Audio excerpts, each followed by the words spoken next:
I think you have to understand you're in control. Facebook and TikTok and podcasts and YouTube don't make you do anything. Yeah. They don't make you do anything. Gary, I'm asking this with love. And, for me, this was a big thing. I think it was I think I'd been making content for 2 years before I introduced my community to my wife. Yes. And everyone was like, Jay, you're married? Like, people had no idea because I just didn't talk about her because we just got married. We'd been together for a few years before that. I was like, I need to be careful about of course what we're going to say, where this is going, how this feels. You've recently been more open about your relationship. Yes. We don't have to go there. This is You're being very kind and I appreciate it. Because I respect you. And I'm asking it from a place of respect. I am incredibly private, as you know, Yeah, and the world knows. Because I'm going through a transition in my life, I felt like it got to a place where it was not sustainable for me to be 100% private. And so I've been a little more public. It is something that I'm desperately not interested in. Even the part we just talked about with my kids, like it's not somewhere I want to go. I don't want to go. I don't want to talk about my kids. I don't want to talk about my personal. We can cut a little bit. No, I want you to keep this. Okay. And I'll tell you why. I want to remind people you're in control. Yeah. It's incredibly important and appropriate. And I appreciate, especially being very cordial for people to ask and things of that nature. But I want to remind people they're in control. Yeah. I want to provide value and put out things in my professional career. I'm incredibly private and feel that the world is entitled to what you give it. So when I watch people get upset when people get into their business, I'm like, you're giving them your business. By the way, you're leveraging your business. I don't want to leverage nor give my personal life to the world. I don't think that's the right way, by the way. I just think it's my way. So the reason I have a little bit to what you're referring to is it became not sustainable because it's been a long time. And I was in a transit, it was the appropriate time. And I needed to just get some context out there, but it's not where I'm going to go. And that's what I was more interested by. To me, it's not. Listen, us being together, my brain goes into maximize the value at the highest levels because we have the opportunity to for as many people are listening. The takeaway there from my perspective is you're in control. You have a learning disability and you want to share it, mazel tov. You don't, great. It took me back to something less serious. It took me 15 years of public life to say I'm not candorous. And it's hurt me in my personal life and it's hurt me in my business life. You get to share what you want to share. And I think people should be careful of what they share. You share your abs as you're a good shaped dude, people are going to talk about your body for the rest of your life. Like you did that. You're going to show your kid all the time. They're going to talk about that relationship. They're going to talk. You're giving the world permission. I prefer not to give the world permission because that's a sacred place for me. Even look at my mom. She the greatest gift I could give to the world is my mom to the world. The greatest. She's alpha me. She's more experienced. She's a different perspective as a mom. She doesn't want it. The end. Right? I thought my dad and mom would be reverse. My dad, I never thought would love the limelight so much. But so I think if you're listening right now, please, if you're not going on social media because you have a skeleton in your closet, you have a disease, you have a bad, situation, you're like me and grew up in a family where personal life is private. That's, I think, in Russia, that was people would go to jail if anybody knew anything about you. So I think it ingrained in my parents, which then ingrained in me and my sister and brother, we're private that way. I think you have to understand you're in control. Facebook and TikTok and podcasts and YouTube don't make you do anything. They don't make you do anything. I'm so glad you addressed that because I think and this is why I brought it up, I think there's been a mask of false vulnerability that's been encouraged because of social media. So people think that the more vulnerable or more open you are, that shows authenticity. I totally disagree. I love you for that. You're going to a very smart place.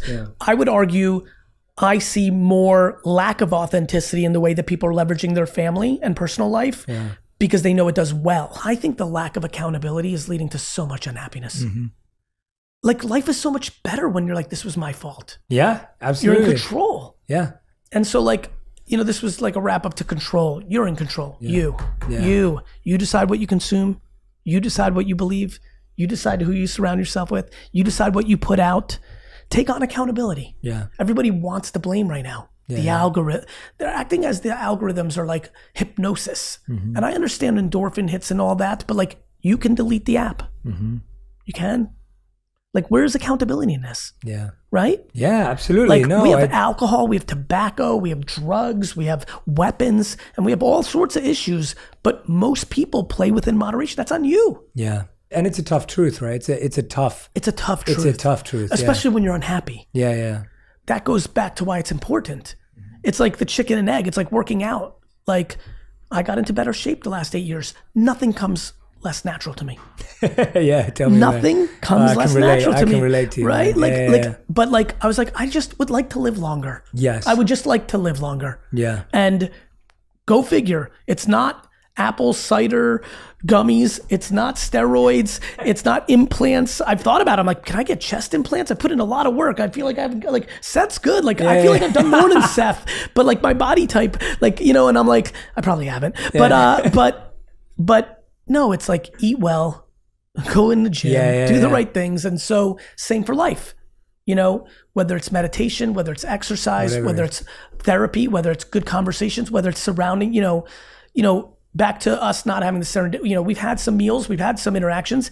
They're always like, they're nice. We need more. I would like that. Yeah. And we'll build on that. I think, you know, I'm spending more time thinking about spending more time with more while doubling down on core, you know? You know, because I did a really good job in the last 10 years of doubling down on core, but I think being as busy and I love what I do, you know, I really do want to build out a more of a friend network. I want to take more people from lightweight acquaintance to solid acquaintance. I want to take people from acquaintance to friend, from friend to best friend. And so I'm on a journey like everybody else, but I think that, I think, believe it or not, and this is going to sound so crazy for so many, the world actually has so much potential for everybody listening to be the best time to be alive.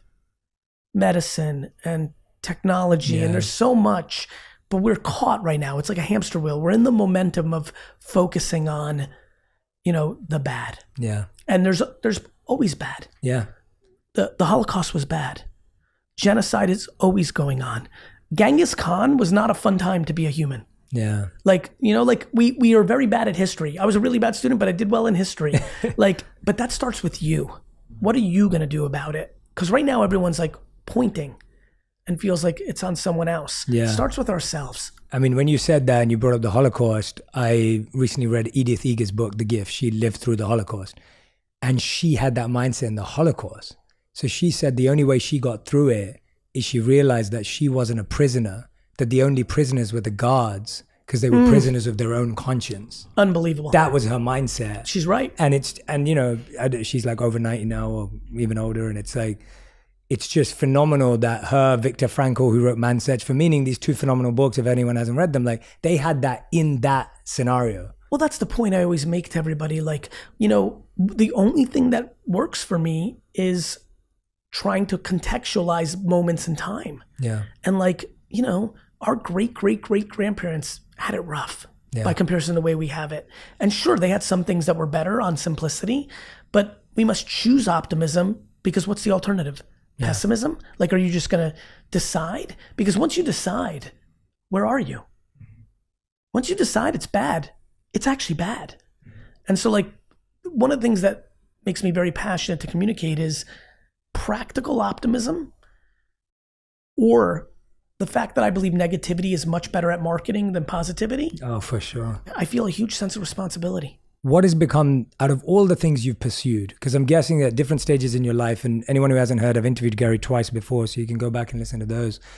You've pursued different things at different times. And every time I meet you, it's a really, what I love about it is that you just, there's so much growth and acceptance and embracing of this new you. Every time we talk, I feel like I'm talking to a even more self-aware human, which is a really fun feeling when you're checking in with someone in this way.